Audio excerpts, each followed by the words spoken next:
What's up, everybody? Welcome back. So, this week in the news, and I'll keep this under 13 minutes. 13 minutes or under. 13 minutes or under. Never go over.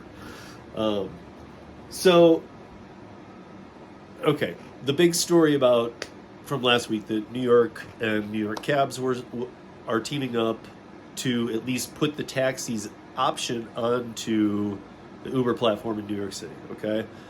Um, about 2 to 3 weeks before that, we were talking about the what happened up in Washington State with Uber, Lyft, the Teamsters, and the drivers all agreeing on some things. But we didn't get a ton of details out of what came from that agreement. Just was very odd on the details we did have. First of all, those are four entities that never agree. The second thing we learned was that the Teamsters had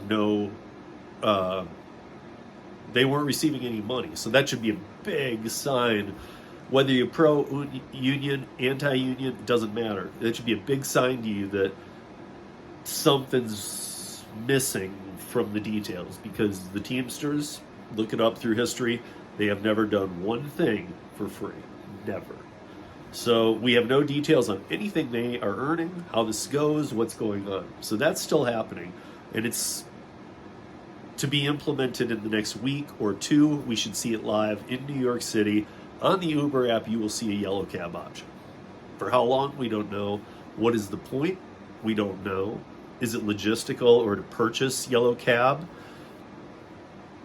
My guess is more logistical. At least that's the part of the deal they made. But maybe, as always happens in the gig economy, maybe they find different results from the testing, and maybe offers are made. Maybe the outcome is a different outcome. So we have to wait on that. But what did happen, and now I'm going to relate it back to that Washington State thing, is that Governor Inslee in Washington State now passed, just on Friday, kind of a follow-up to what happened. Let me just tell you this. So, if you remember in September of 2020, in the Seattle area only of Washington State, which is pretty much Seattle-Tacoma is about 70% of the population of the state. So the drivers are earning $138 per mile and 59 cents per minute at a minimum of $5.17 per trip in the Seattle area. That was September 2020. It was put into, that's just how it is. Now we have a great company up there, Solo, doing metrics on how you can earn best on what platforms. They've been doing it for a while. They are independent of any government agencies. I know Bryce Bennett, and what he's doing is completely different. However, he's still looking at logistical items too. So now, across the state, this would be obviously outside of Seattle, since in Seattle it's more, but the entire state now, rideshare drivers have a minimum earning of $1.17 per mile and 34 cents per minute, and a minimum pay of $3 per trip. So that is the guaranteed rate. What will that do? You can go to uberlyftdrivers.com and you can research some articles going back a couple of years to when New York City first put into place this type of regulatory measures. A lot of us do anticipate measures or regulations coming across the country, and hopefully it will be state by state. None of us want regulations anyway, right? But in this mix, the only way I see this coming out right is for each state to have regulations, because if they don't, it's going to keep getting pushed and pushed for this PRO Act to go through. The PRO Act would make it nationwide. It would be next to impossible. I know that, most people might think, well, that's under this government. The next 4 years they could It's a very if the PRO Act were to go through. I'm just going to put this real simply, and you can go back and watch my PRO Act videos. We've got a lot with the brightest people on this subject on roundtables. So Go back and watch those if you need to know a little more. But the PRO Act, if it's put in place, it's been next to impossible to put into place. However, this last year was the closest that they have ever come to getting it put into place. And closer than, unless you follow the PRO Act, AB5 type stuff on a a few times a week basis, you wouldn't know that it came this close to passing this time. So unless you don't want to be an independent contractor, unless you're one of the 59 million independent contractors in this country, 30+% of the United States workforce that doesn't want to be an independent contractor but is, it's a very small percentage. You do not want the PRO Act. You do not want the PRO Act. You want to remain independent. But this story is kind of interesting because it makes it look very appealing to go with these new numbers. I mean, what? Okay, so one more time. $1.38 per mile in Seattle, 59 cents per minute. And everywhere else in the state, $1.17 per mile and 34 cents per minute. So that sounds pretty good. I mean, I've always said, give me $1 a mile, make it constant. But, here's the deal. This ends up, and as much as I don't like the bonuses, the games, the, do this, the adventures, do 5 of these, do 15 of these, do this, go here, do this. And then you get bonuses for those type of games. I just prefer something like this, a straight pay model. But here's the problem. When it comes to a straight pay model like this that sounds too good to be true, here's why it is. Because that floor payment quickly becomes the ceiling payment as well.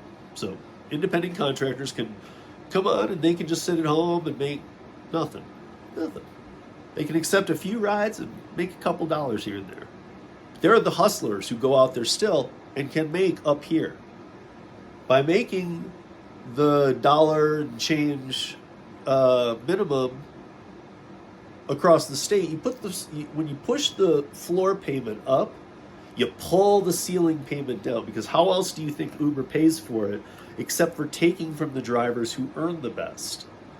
They take from that to pay for this. And sometimes this is people who aren't even working. They're just on the app, and it's caused a big problem. And if they can get the state behind things like this, regulations come into place. So, okay, so if you're down here, you're not making crap, you're pissed, these people are doing great, but they're really hustling. This comes up to a minimum. This will come down because they're not going to offer, let's call it multiplier, let's call it flat surge.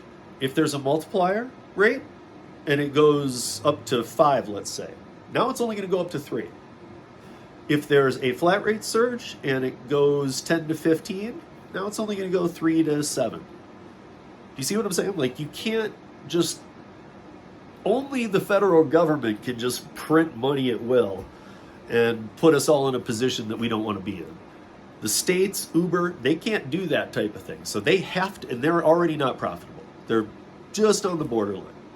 But to make this possible, they have to take from what they're able to offer the hustlers and give it to all of the drivers on the platform. Now, because these platforms most of them don't put you on waiting lists or anything, you're just onboarded right away. That means everybody is able to make this just by being on the platform, which kind of screws it up for the veterans and those of us who know the fishing spots and the honey holes and all those, whatever you might refer to it as, or where to be, when to work, what to work. So some of us out there busting it during the hardest hours means that people can go out midday, and even if they're not getting a ton of rides, they're still going to get this rate. This rate will pull them up, and yes, that's a good thing. But what's a bad thing is for those of us who have been doing this for a while, know what we're doing, and don't want to make crap rate. We want, or at least we want to be able to hit the top of the crap rate that they'll pay. Now that the top of the crap rate they'll pay is going to come down a few dollars. So right now, I'm glad I don't live in Washington. We saw, again, go to uberlyftdrivers.com and check this out, because we saw this play out in New York. It did not work well. And it made it sound very high too, because theirs was like 27, because they did this expenses, this, that, the other.